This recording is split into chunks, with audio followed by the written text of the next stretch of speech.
Permitidme que comience con una oración.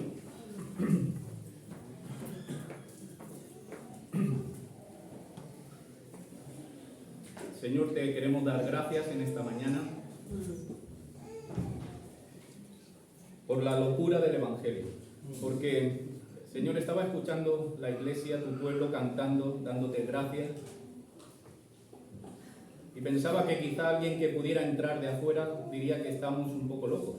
En un mundo que se derrumba, lleno de temores, de tinieblas, tu pueblo está cantando con alegría, como también nos recuerda el Salmo 100.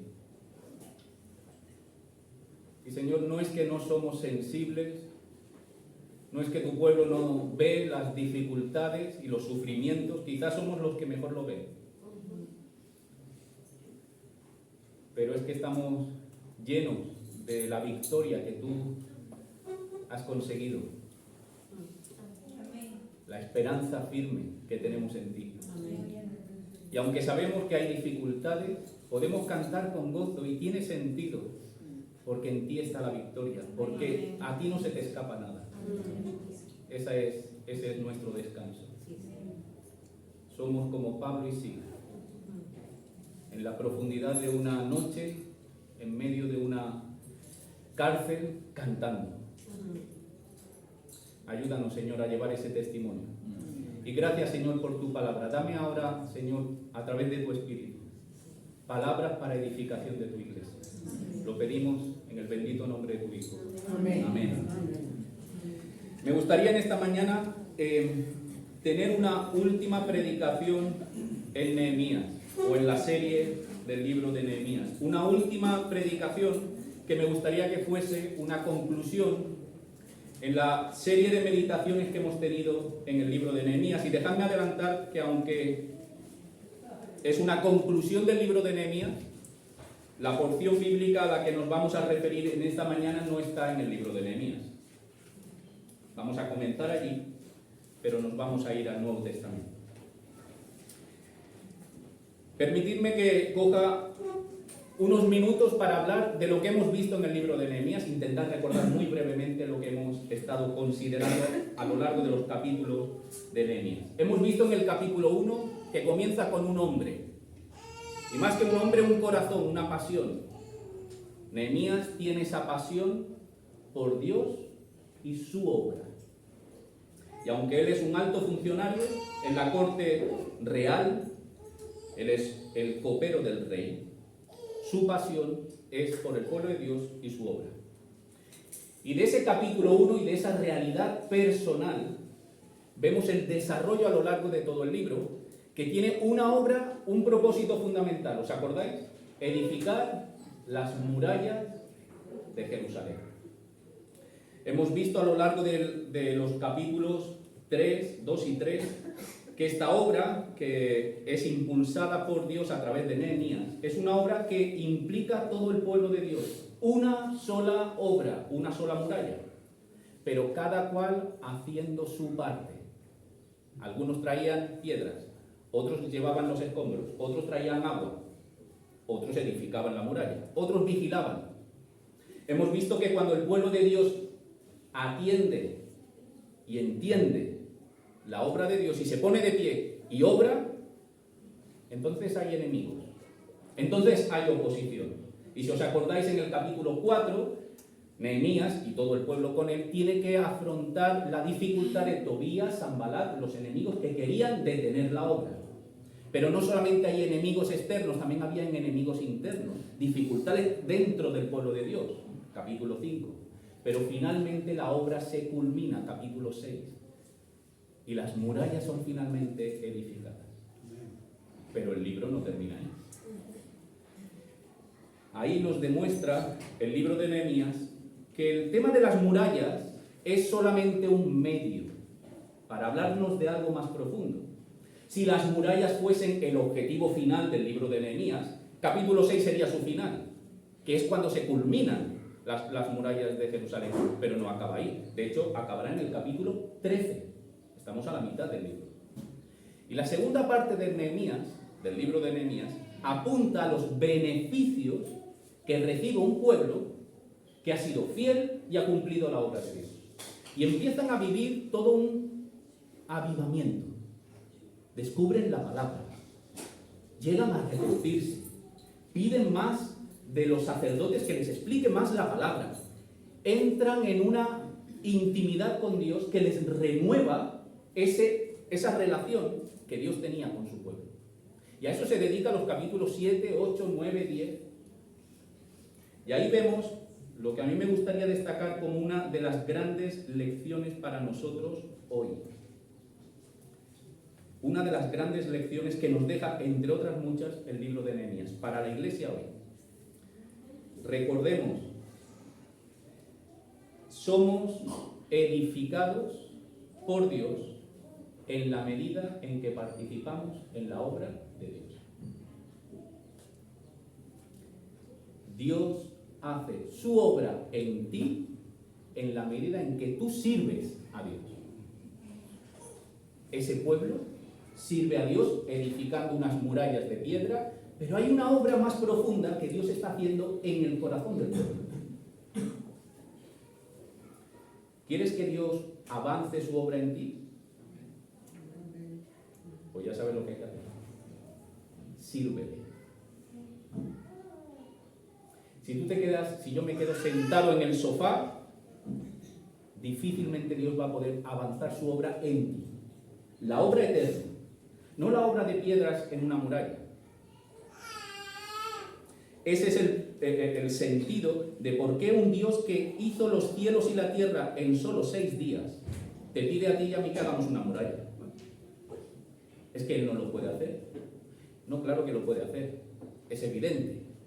Pero te pide a ti que seamos albañiles porque mediante tu servicio a Él, Él va a hacer una obra en ti. No te olvides de esta primera gran lección para nosotros. Eres edificado por Dios cuando sirves en su obra. Ahora dejadme que vaya muy rápidamente al último capítulo de Nehemías. Lo vamos a ver solamente como una referencia, capítulo 13. Porque el libro de Nehemías tiene algunas sorpresas y una para mí es su final. Capítulo 13 del libro de Nehemías. La muralla ya ha sido edificada, capítulo 6. El pueblo ya ha sido avivado, capítulo 7, 8, 9, 10, con arrepentimiento. Y sin embargo, en el capítulo 13 leemos en el versículo 4 en adelante: y antes de esto, el sacerdote Eliasib, siendo jefe de la cámara de la casa de nuestro Dios, había emparentado con Tobías. ¿Alguien se acuerda de Tobías? Tobías ya ha salido, ¿verdad? Tobías era uno de los grandes enemigos del pueblo de Dios que buscó parar la obra. ¿Junto con quién? Junto con Sanbalat. Tobías y Sanbalat van a ser dos nombres, capítulo 4, 5, 3, 4 y 3, 4, mejor dicho, que Tobías y Sanbalat van a ser los nombres, las referencias de dos personajes en contra de la obra de Dios. ¿Y qué ocurre en el capítulo 13? Pues resulta que el sacerdote Eliasib tiene cierta relación emparentado con Tobías. Verso 5. Y le había hecho una gran cámara en la cual guardaban antes las ofrendas, el incienso, los utensilios, el diezmo del grano, del vino y del aceite, que estaban mandado dar a los levitas, a los cantores, a los porteros y las ofrendas de los sacerdotes. Mas a todo esto, yo no estaba en Jerusalén, está hablando Nehemías, yo no estaba en Jerusalén porque en el año 32 de Artajerjes, rey de Babilonia, fui al rey y al cabo de algunos días pedí permiso al rey para volver a Jerusalén y entonces supe del mal que había hecho Eliasib por consideración a Tobías, haciendo para él una cámara en los atrios de la casa de Dios. Y si os vais al verso 28, resulta que no solamente eso, sino uno de los hijos de Joiada, hijo del sumo sacerdote Eliasib, era yerno de Sanbalat. El capítulo 13 nos habla de un Nehemías que, aunque ha culminado la obra de la muralla, descubre que el pueblo de Dios rápidamente tiende a la contaminación. Y así termina el libro de Nehemías. Abierto. ¿Qué va a pasar? Parecía que le habíamos dado una lección a los enemigos de Dios. Tobías y Sanbalat habían recibido, capítulo 6, la terrible noticia de que Dios, a pesar de sus artimañas, Dios, a través de Nehemías y su pueblo, había culminado la muralla. Pero para el final del libro parece que Tobías y Sanbalat todavía están ahí haciendo de las suyas. Hay siempre un peligro a normalizar la contaminación en la iglesia. Y parte del servir a Dios es mantenernos alerta. Porque los enemigos de la obra de Dios a veces van con toda la apariencia de que son enemigos de Dios, a veces son muy sutiles. Hermanos, es cierto, hoy lo hemos cantado y lo hemos incluso expresado en oraciones, es cierto, Cristo ha ganado la guerra. La guerra ya está decantada. La victoria ya la tiene el pueblo de Dios. Pero eso no quita que hay batallas que tenemos que lidiar una y otra vez. Y si por alguna razón piensas que una vez que tú has levantado las murallas te puedes sentar y relajar, vamos mal. Porque la palabra, y especialmente el Nuevo Testamento, lo vemos en las enseñanzas de Pablo, de Pedro, como no de Juan, nos avisa una y otra vez, velad, velad, estad atentos. No caigas en el terrible engaño de pensar que la obra está hecha. Cristo ha ganado, cierto, pero hay batallas que dar. En tu matrimonio, en tu casa, en tu iglesia, en las circunstancias que nos rodeen. Por eso, la segunda lección que a mí me gustaría dejar, si la primera es que eres edificado cuando sirves en la obra de Dios, me gustaría dejar otra segunda lección enseñanza de Nehemías. ¿Os acordáis de esa extraordinaria imagen que pone Nehemías? Cuando oye que Sanbalat y Tobías están atacando o quieren atacar al pueblo de Dios.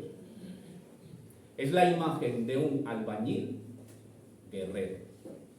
¿Os acordáis de esa imagen? Dice Nehemías que cuando escuchó que Sanbalat y Tobías y otros querían ir al pueblo de Dios y atacarlo para acabar con la obra, ¿qué le pidió a Nehemías al pueblo de Dios? Escuchad, no se puede acabar la obra. La obra no puede parar. Así que lo que tenía que hacer el pueblo de Dios es, con una mano, edificaban. Eran albañiles. Y con la otra, ¿qué llevaban? La espada. Si pudiéramos quedarnos con esta imagen, obreros y guerreros, creo que nos ayudaría a entender lo que el capítulo 13 nos quiere apuntar. La obra de Dios no está todavía culminada. En un sentido último, Dios ya lo ha completado en Cristo. Pero tú todavía tienes obra que hacer. Tienes que ser obrero, edifica. Tienes que ser guerrero, vigilante y prestar batalla al enemigo de Dios. Pero todo esto que hemos visto en Nehemías, ¿cómo se traduce para nosotros hoy? Porque esto es un tiempo muy diferente a nosotros. Nehemías está hablando de cuando el pueblo de Dios estaba viviendo en una parte concreta de la tierra. Las circunstancias son muy distintas a las tuyas o a las mías. ¿Cómo es entonces este llamado a avanzar en la obra, a edificar las murallas en nuestro hoy, en nuestro tiempo? Si me podéis acompañar a Mateo capítulo 28, Como decía, aunque es una última predicación sobre la serie de predicaciones de Nehemías, quisiera hacerlo un poco de conclusión y traerlo más a nuestra realidad de iglesia. Y por eso vamos a saltar de Nehemías, Antiguo Testamento, al Nuevo Testamento, Mateo, y nos vamos al final de Mateo, capítulo 28, seguramente ya sabéis a qué pasaje me voy a referir, que se encuentra en los versículos finales del 16 al 20. Mateo 28, verso del 16 al 20. Dice así: Pero los 11 discípulos se fueron a Galilea, al monte donde Jesús les había ordenado. Y cuando le vieron, le adoraron, pero algunos dudaban. Y Jesús se acercó y les habló diciendo: Toda potestad me es dada en el cielo y en la tierra. Por tanto, id y haced discípulos a todas las naciones, bautizándolos en el nombre del Padre y del Hijo y del Espíritu Santo, enseñándoles que guarden todas las cosas que os he mandado. Y he aquí, yo estoy con vosotros todos los días, hasta el fin del mundo. Amén. Y con estas palabras se concluye el Evangelio de Mateo.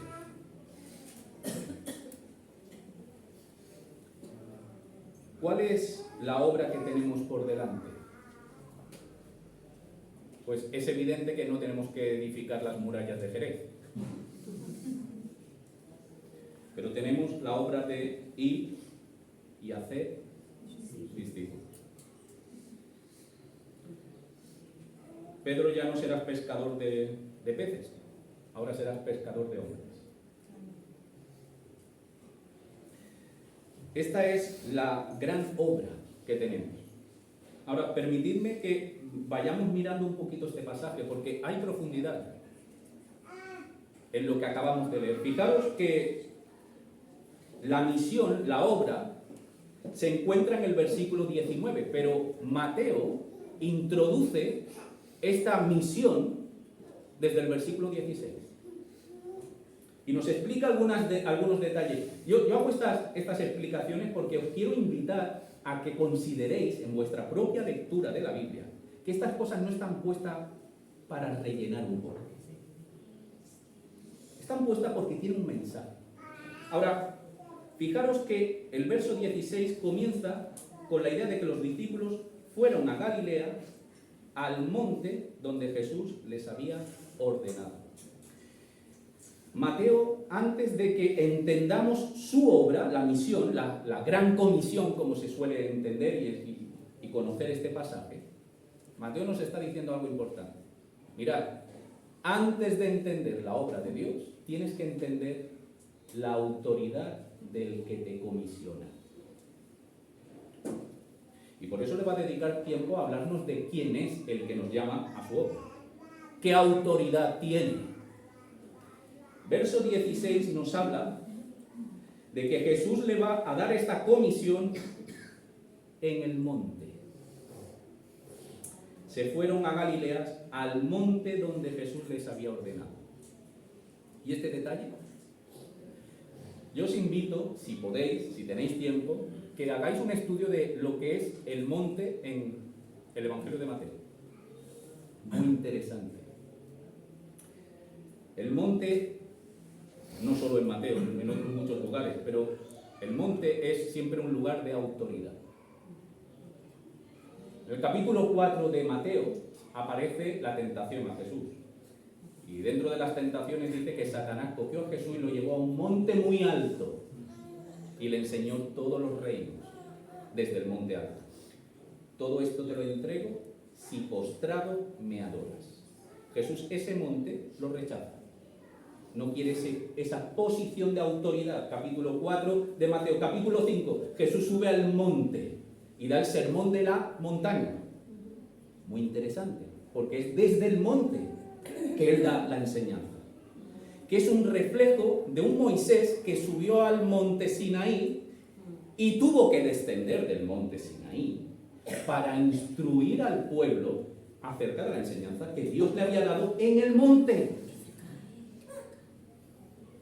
Ahora Jesús está en el monte y Jesús está hablando arriba del monte.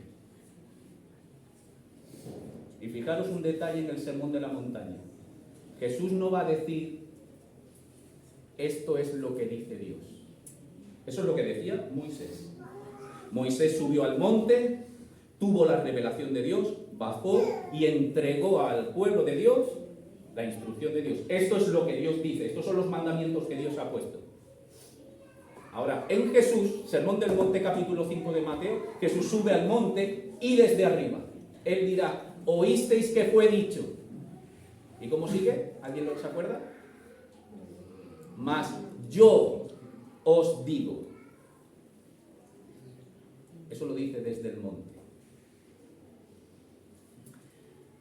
Poco más adelante, capítulo 17, está el monte de la transfiguración, donde Jesús se muestra su gloria en el monte. Y ahora el Jesús resucitado, porque el capítulo 28 está hablando de un Jesús que ha descendido al Hades, pero ha sido elevado, vivificado, ahora está en el monte de Galilea y desde esa autoridad les va a comisionar, nos va a llamar a su obra. Fijaros que todos los verbos que aparecen en el versículo 16, 17, incluso 19, son verbos de mando. Al monte donde Jesús les había ordenado. Verso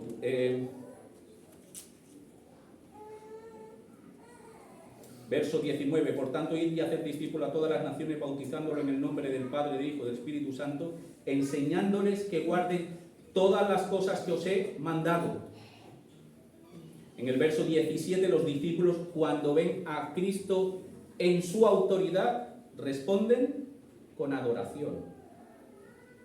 Todos son imágenes de Cristo con autoridad. Cristo ya no es el siervo sufriente. Cristo es ahora el Señor, el Rey de Reyes. Ahora es el Señor, ya no es el Cordero. Es este león, este Rey de Reyes, el que nos va a comisionar, el que nos va a llamar a su obra. El verso 17 dice que los discípulos le adoraron. Esto es una evidencia de que Jesús tiene ahora la condición divina plena. Por eso Jesús no rechaza la adoración, que solo es permitida para Dios. Pero también se nos dice que el pueblo de Dios, aunque adora, aunque reconoce, duda. Algunos dudaban. Y aquí habla también de la debilidad del pueblo. Ahora el verso 18 es el verso que por excelencia nos va a hablar de la autoridad. Jesús se acercó, estas son las primeras palabras que Jesús resucitado dice en el monte. Toda potestad me es dada en el cielo y en la tierra. Es decir, todo el dominio, toda la autoridad. Jesús tiene plena jurisdicción en el cielo y en la tierra.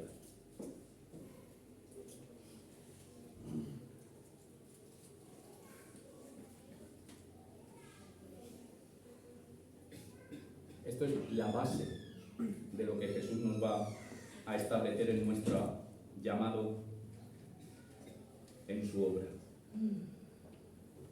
Fijaros que dirá, me es dada.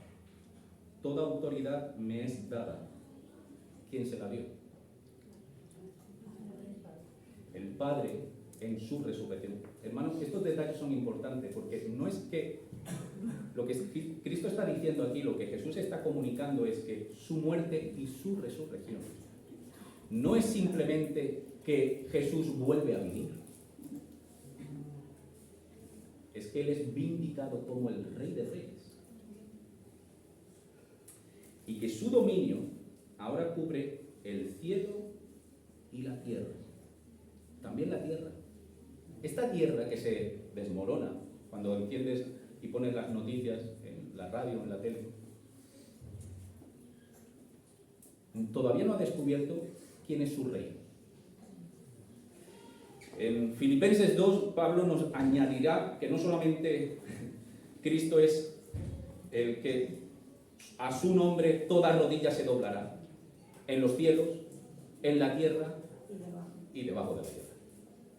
Toda la creación, incluso el inframundo, están bajo el señorío de Jesús.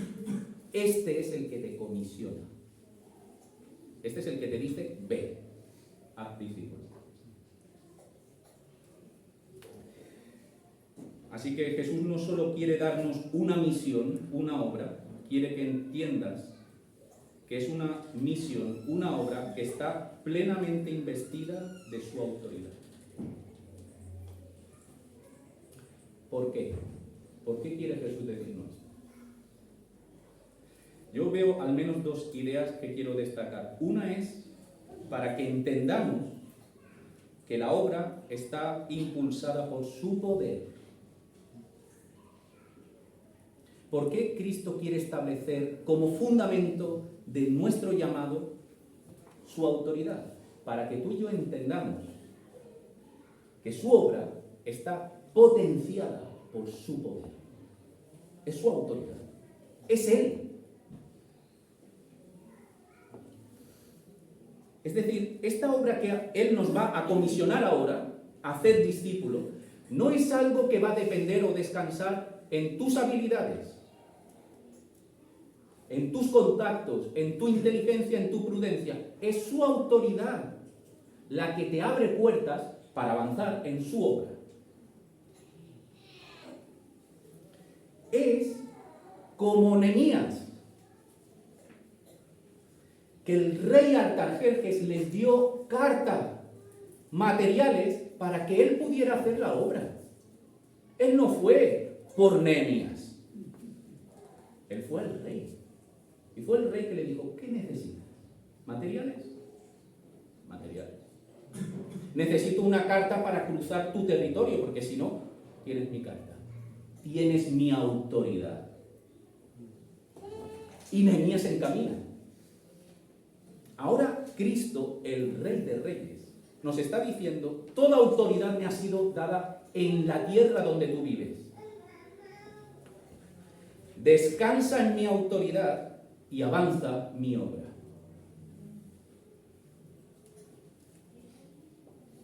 Es por eso que Pablo dirá, no me avergüenzo del Evangelio.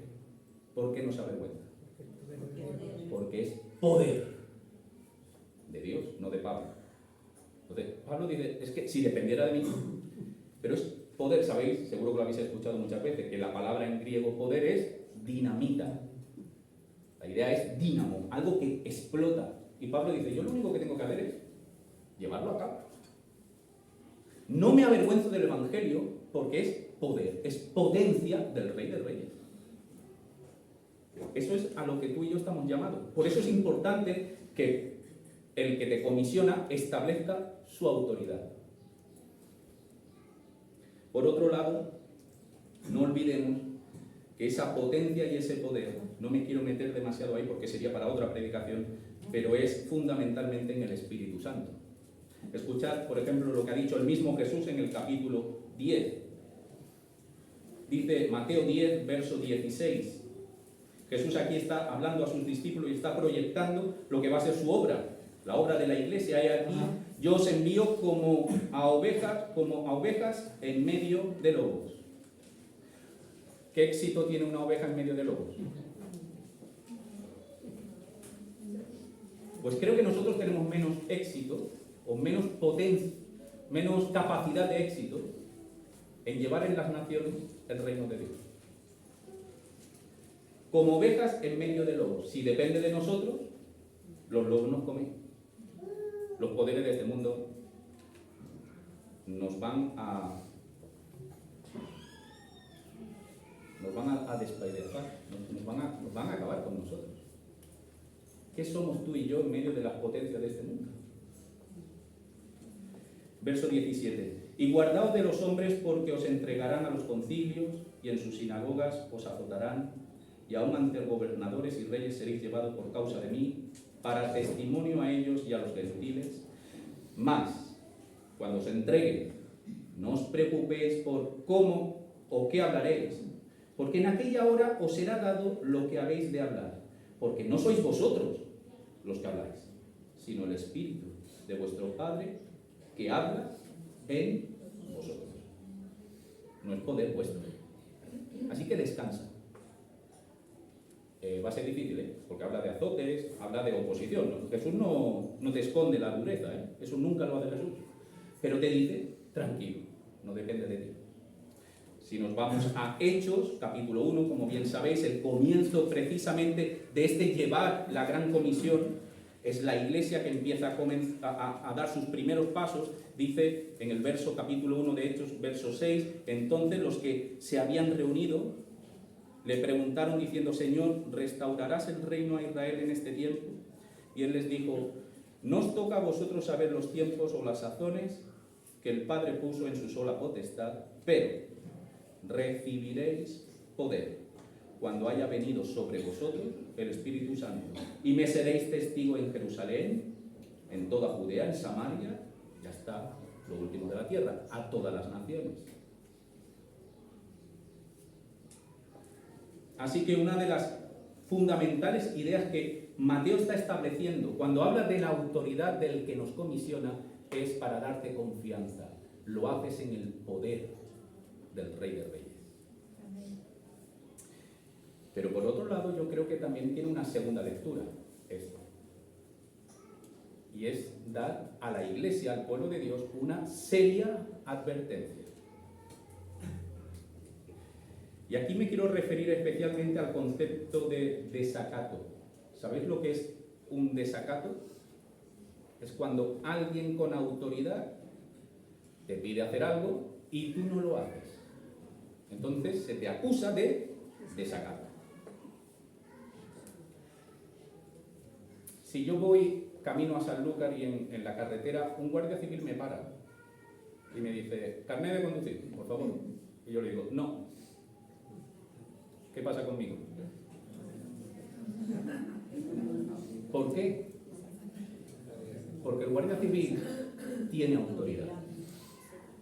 Tiene autoridad. Hombre, no tiene autoridad sobre mi vida, hasta ahí no llega. Pero tiene cierta autoridad. Me puede quitar el vehículo, me puede poner unas esposas, me puede llevar a... ¿Y qué ocurre si un juez te dice, preséntate mañana a las 10? Y tú dices, no me voy a presentar.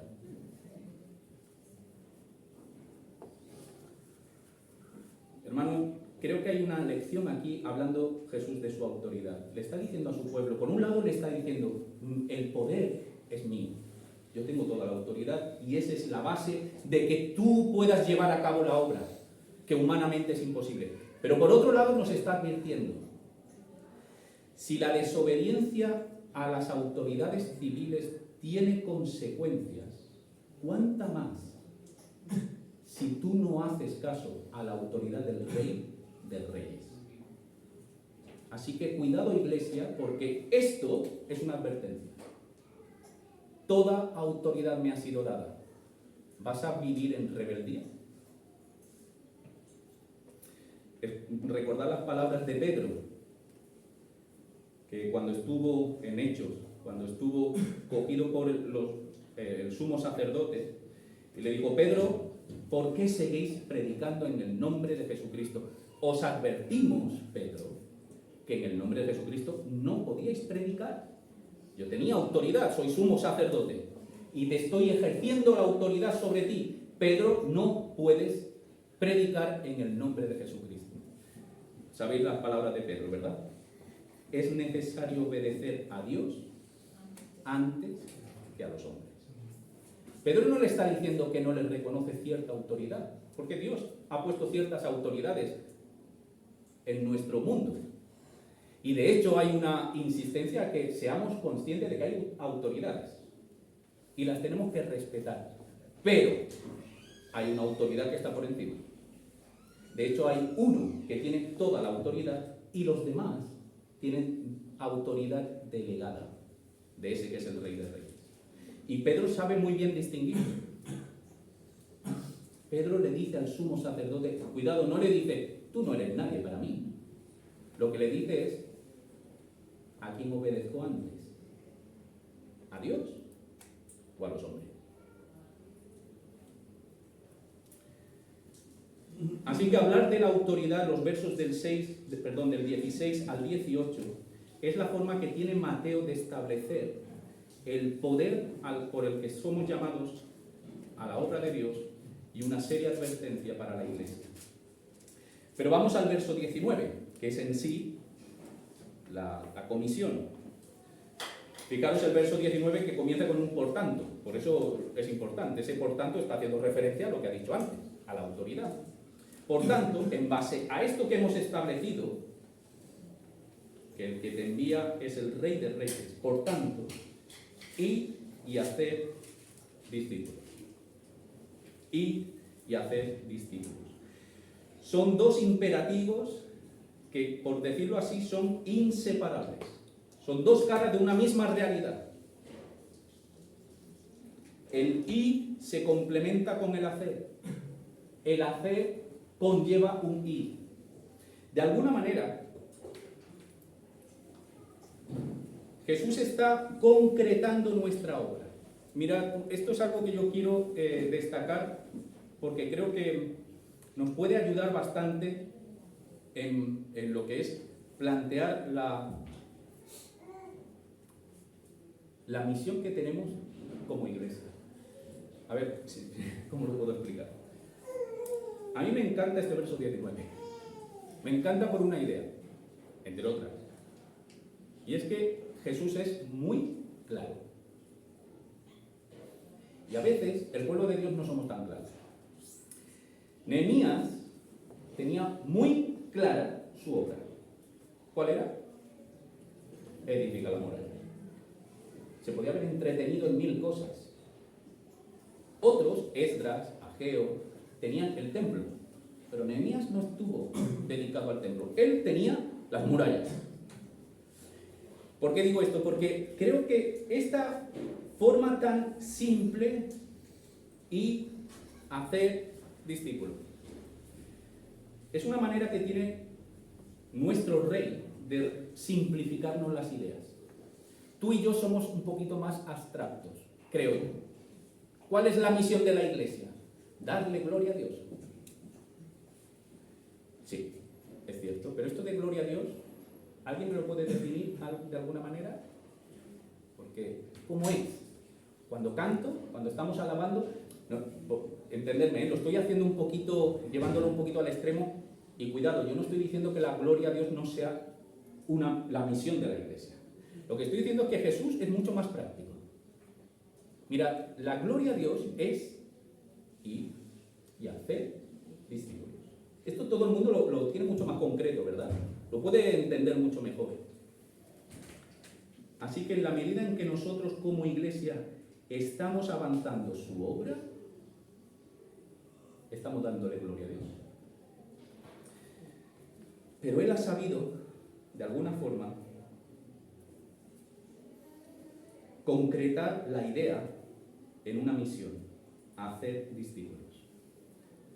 Y permitidme que ahora me dirija de forma muy especial a los que nos visitáis, a los que no sois cristianos, pero estáis asistiendo a esta iglesia.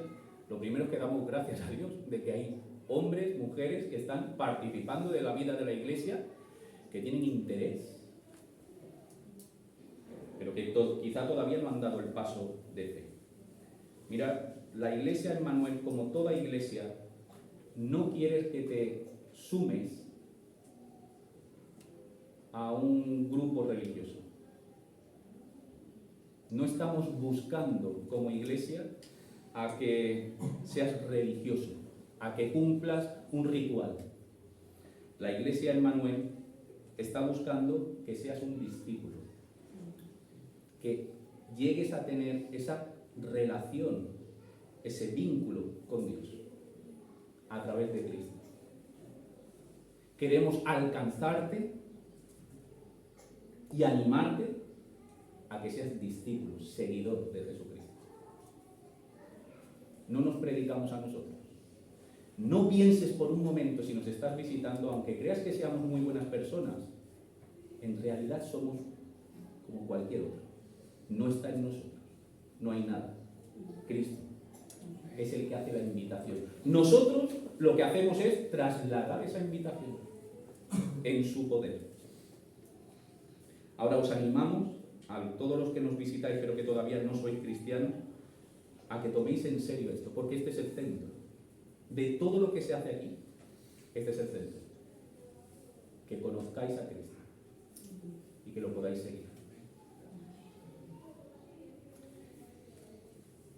Ahora fijaros que Jesús ha puesto dos imperativos, ir y hacer.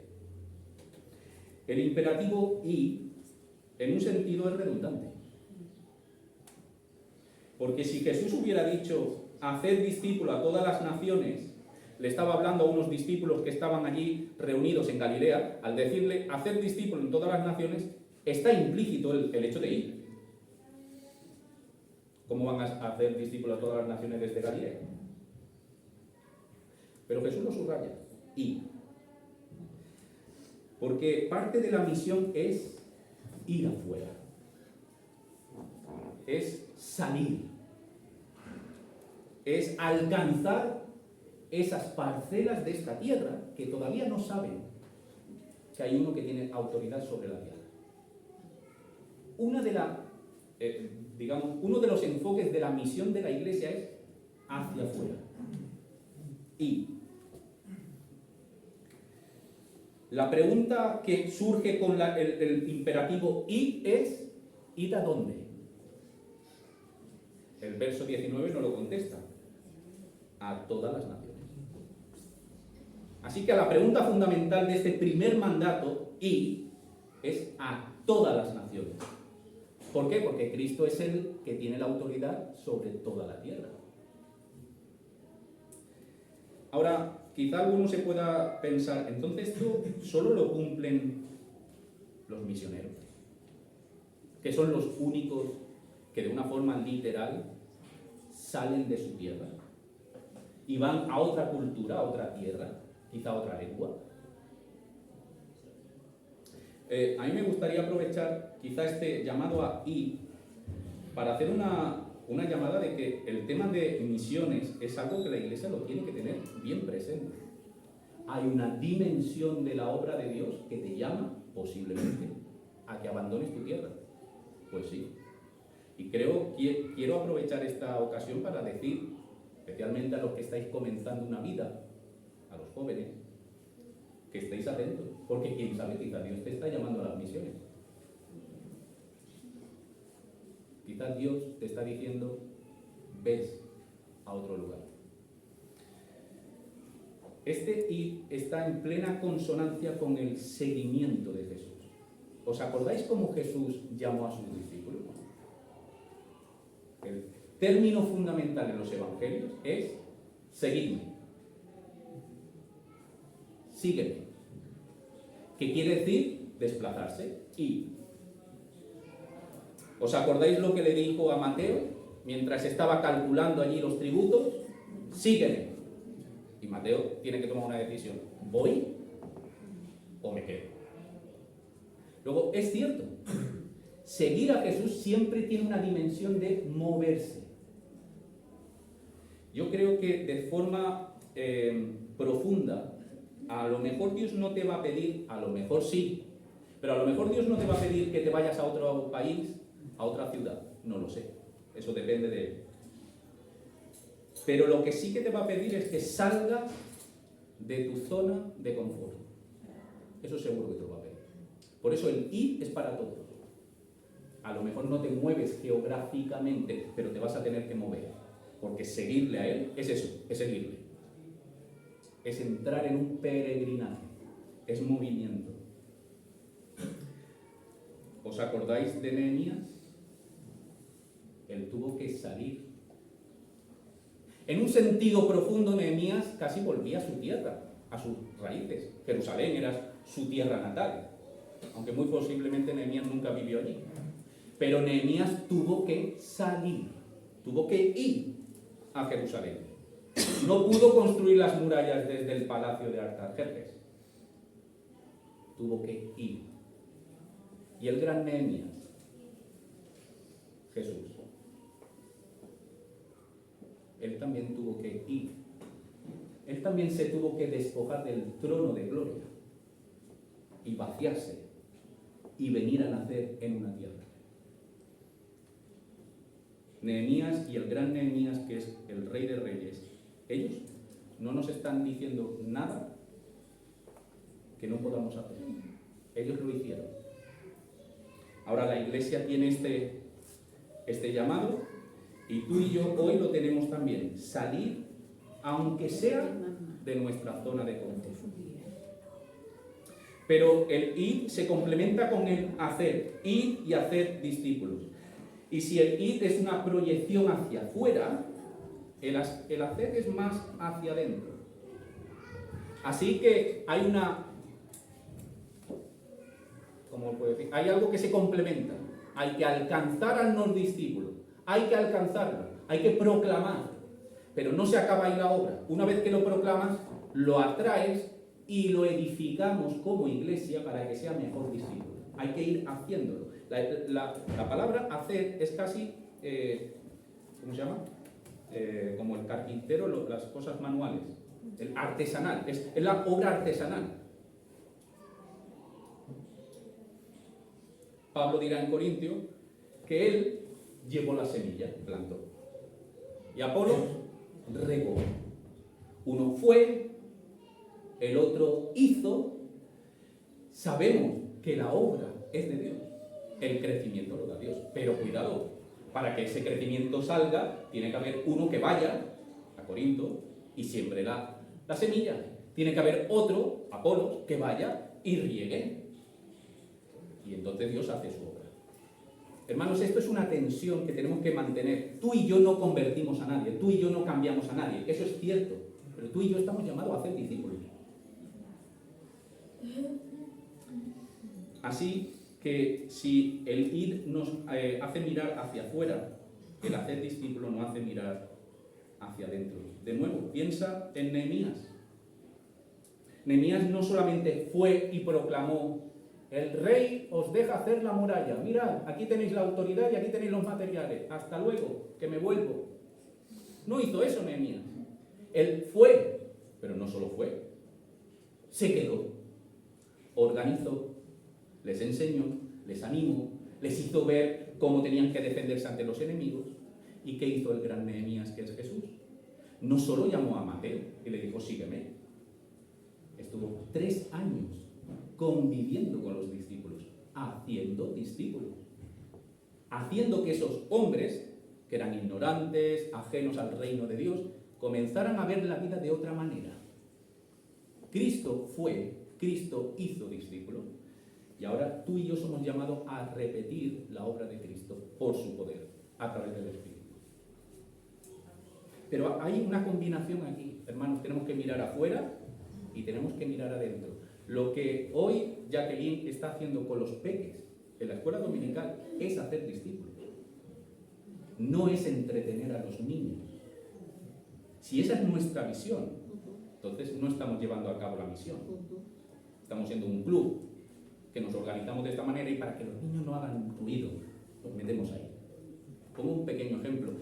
Si un grupo de alabanza viene aquí y canta, no es para: oye, qué bien sienta esto de cantar, qué bien suena. Que es verdad que cada vez suena mejor, así que mucho ánimo de alabanza. Pero no es ese el fin. Eso puede ser un fruto que disfrutamos de dones que Dios ha dado a la iglesia.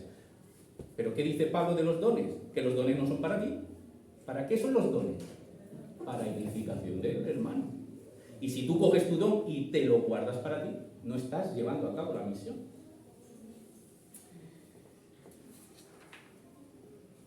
Hemos visto que al mandato de ir, la pregunta es ¿dónde? A todas las naciones. Y al mandato de hacer, la pregunta es ¿cómo hacemos discípulos? Pues el verso 19 y 20 nos lo responde: bautizándolos en el nombre del Padre, del Hijo y del Espíritu Santo, enseñándoles que guarden todas las cosas que os he mandado. El ir es a todas las naciones, el hacer discípulos es bautizándolos y enseñándolos. Bautizándolos en el nombre del Padre, del Hijo y del Espíritu. Fijaros un detalle. yo creo que este es uno de los grandes, esto como un pequeño paréntesis, pero creo que este es uno de los grandes versículos que nos habla de el Dios Trino. Jesús dice, en el nombre. Y cuando dice el nombre, es singular, solo un nombre. Y en cambio hay 3 personas. No dice bautizándolo en los nombres del Padre, entonces el nombre del Hijo, y el nombre del Espíritu. No, en el nombre, es un solo nombre. Y el término nombre, en la conciencia y cultura hebrea, esto seguramente lo he dicho en alguna otra ocasión, no es algo que suena bien. Nosotros hoy le ponemos a nuestra hija Noah, porque a lo mejor me gusta cómo suena. Pero esa no es la conciencia del siglo I. Los nombres marcaban la esencia, la identidad. Hay una sola identidad, naturaleza, un solo nombre. Padre, Hijo y Espíritu. 3 personas. Ahora, el término bautizándolos, claro, esta es una palabra que viene directamente del griego, por decirlo así, porque nosotros es una palabra que ya utilizamos como diácono, ya sabemos lo que quiere decir. Y claro, seguramente nosotros estamos pensando bautizándolo es cuando vamos a la playa, en el puerto, y bautizamos, ¿no? Entonces esto es lo que tenemos que llevar a cabo. Y creo que eso es parte de lo que se está diciendo aquí. Esto es parte de nuestra misión. El verano pasado, esta iglesia tuvo la bendición de tener personas que se bautizaron. Pero el término bautizo significa sumergirse. Eso es lo que significa. Si lo hubiéramos traducido, diríamos, ¿cómo se hace discípulo? Sumergiéndolos en el Padre, en el Hijo y en el Espíritu. Sumergiéndose en Dios. Que yo creo que es una idea muy bonita y profunda. Porque lo que nos está llamando Cristo es que, lo primero, sumérgete en Dios. Que puedan conocer quién es el Dios que los está llamando. Iglesia, esta es nuestra misión. Y cuando proclamemos, que sepamos de alguna manera mostrarle a esas personas cómo es el Dios que adoramos. ¿Cómo es? Las virtudes de aquel, dice Pedro, para que podamos enseñar las virtudes de aquel. Y en segundo lugar, enseñándoles que guarden todas las cosas que os he mandado. Bautizándolos y enseñándoles está en modo continuo. Ya no son imperativos. Ahora esto es el día a día. Bautizándolos, enseñándoles. Gerundio, continuo. Ahora esto de enseñar, decimos, esto sí que nos vemos quizás capaces, ¿no? Porque esto es enseñar. Pero fijaros que no dice enseñándoles que entiendan lo que os he enseñado, sino que vivan. Hombre, yo le puedo enseñar a mi hija alguna cosa, pero que ella lo viva depende de ella. Yo puedo animarla, puedo enseñarle, puedo intentar ser lo más claro, le puedo hacer un dibujito para que lo entienda mejor, pero que ella lo guarde, que la idea es que lo viva. ¿Cómo lo podemos hacer? Bueno, es que de nuevo no es nuestra potencia, no es nuestro poder, es obra del Espíritu. Pero fijaros que aquí se está hablando no solamente de enseñanza, como un trasladar información, sino de un trasladar testimonio de vida. Hace unos meses, algunos de nosotros nos reuníamos en un grupo de discipulado y estuvimos mirando la primera carta a los tesalonicenses. Y seguramente que algunos de los que estáis aquí vais a recordar lo que voy a decir. Pero es una carta donde Pablo, al principio, los primeros capítulos, los 2 primeros capítulos por lo menos, se va a dedicar al testimonio de ellos. A lo que hicieron Pablo, Silas, Timoteo, en medio de los tesalonicenses. ¿Por qué? Porque quería defender su ministerio. Hombre, ciertamente habían acusaciones hacia Pablo, pero la fundamental idea es aprender de mí, ser imitadores de mí. Esa es la idea de Pablo. Pablo les está diciendo, mirad en nosotros una manera de vivir para que vosotros sepáis cómo andar en este mundo. Esto es lo que significa enseñándoles a guardar. No es simplemente, aunque sí que lo incluye, enseñar información.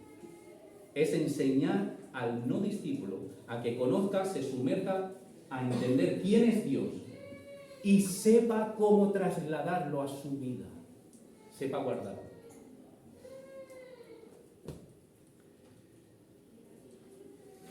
Y en este punto, permitidme solamente añadir una idea más. Sé que estoy siendo largo y quizá un poquito intenso, pero es que es la última predicación de esta serie y quería concluirla con estas ideas. La gran comisión que tenemos aquí solo se puede llevar a cabo desde el gran mandamiento. En el capítulo 22 de Mateo, a Jesús le preguntarán: Maestro, ¿cuál es el gran mandamiento? ¿Y qué le responde Jesús? Amarás a Dios con todo tu corazón, toda tu fuerza, toda tu mente. Y amarás a tu prójimo como a ti mismo. Y ahora Jesús dice: mirad, para hacer discípulo hay que sumergirlo en Dios y ser testimonio al prójimo, enseñándoles a guardar. Dios y el prójimo. Para llevar a cabo esta misión, solo lo podemos hacer guardando el gran mandamiento de Dios.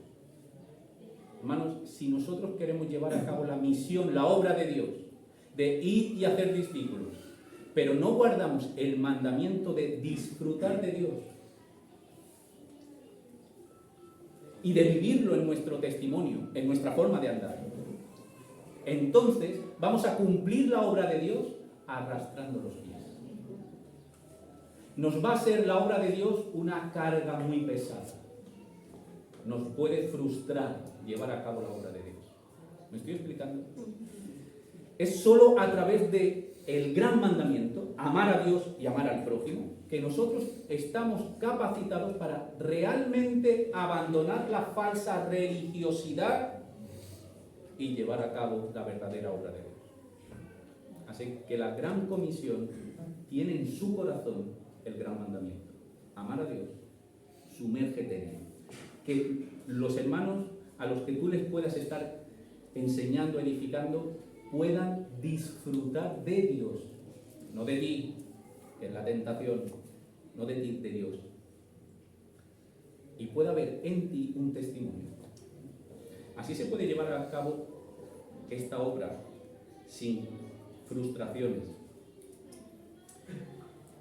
Ahora, y con esto voy ya cerrando, fijaros que si Mateo nos ha puesto primeramente una introducción, verso del 16 al 18, como base de autoridad, si en el verso 19 y parte del 20 nos ha dado la comisión, nos termina toda esta porción hablándonos de la promesa. Hay una introducción, la autoridad, el poder del que te comisiona, hay una obra, ir y hacer discípulo, pero hay una promesa. He aquí, verso 20, final del verso 20, he aquí, yo estoy con vosotros todos los días hasta el fin del mundo. Amén.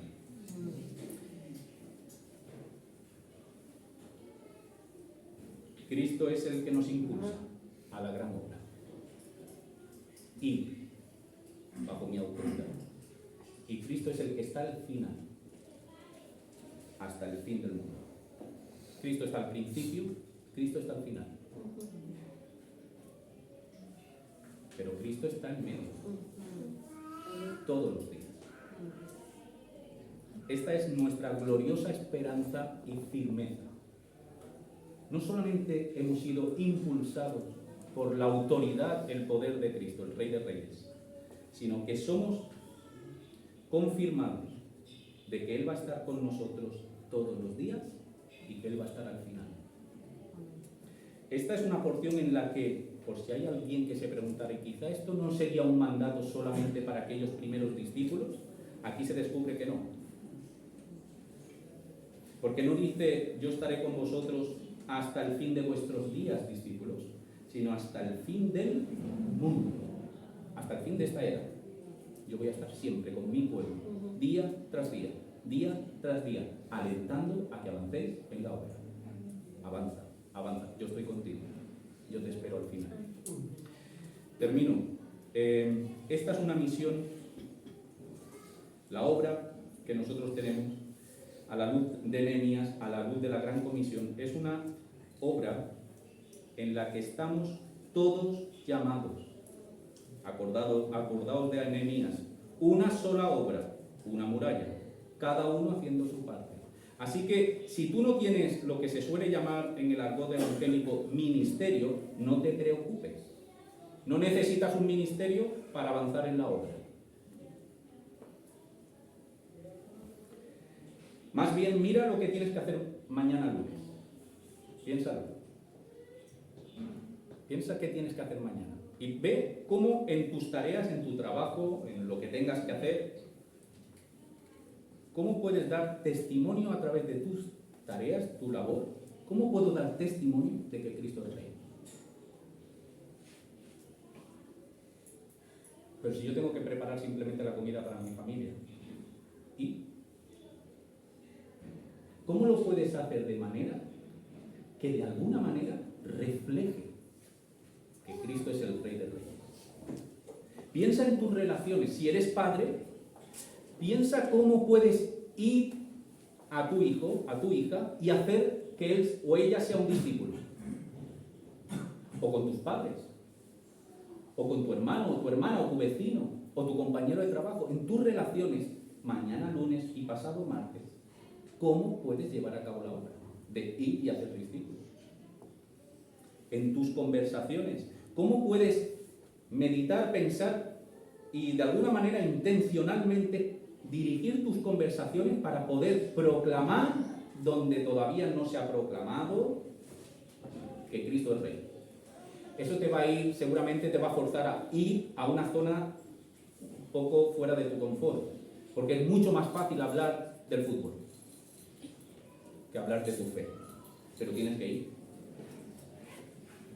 Piensa cómo de una forma concreta en la iglesia estés limpiando el suelo de la iglesia, estés cantando, estés orando, estés llamando a algún hermano, hagas lo que hagas con los niños, con los ancianos, con las mujeres, con los jóvenes.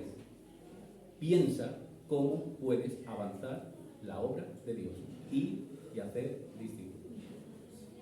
Porque si haces lo que quisieras hacer, pero no llevas la misión a cabo, podrás ser muy buen evangélico, pero estarías viviendo en desacato a la autoridad y a lo que Dios te está mandando. Hermanos, todo lo que hagamos lo tenemos que hacer para la gloria de Dios. ¿Cómo? Avanzando su obra. Que Dios nos bendiga.